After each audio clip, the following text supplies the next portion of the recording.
All right, so determine if Reiki is an effective method for treating pain. A pilot study was carried out where a certified second-degree Reiki therapist provided treatment on volunteers. Pain was measured using a visual analog scale immediately before and after Reiki treatment. And the data is in the table. All right, so here we have these people with their pain level measured before the treatment, and here's their pain level measured after the treatment.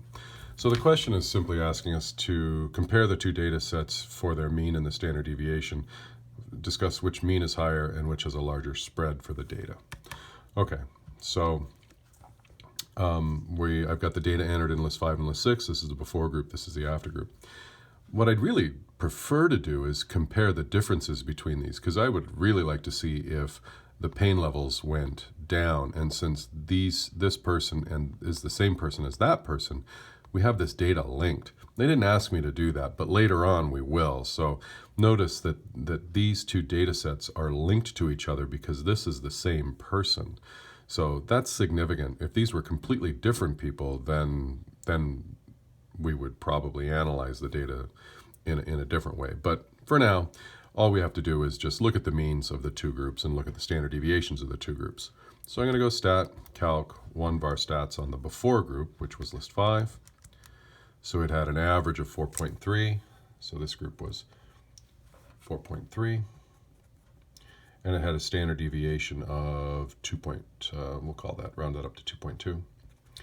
And then the other group, stat, calc, 1 var stats on list 6.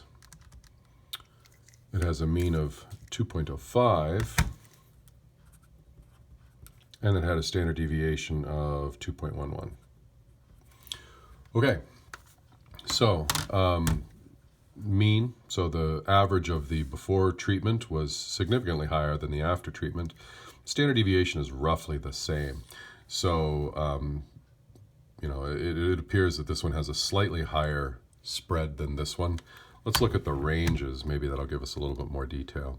So if I look at the range of the second group, it has a minimum of 0 and a maximum of 8. So that has a range of 7. And then the other group, the before group, had a range of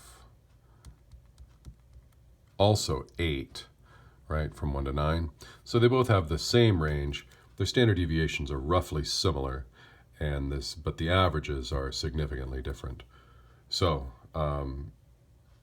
slightly larger spread for the before group because the standard deviation is slightly bigger, but roughly similar to each other. But the interesting part is that the pain level did appear to drop, right? The average pain level for the first group was 4.3. Average pain level of the second group was 2.05.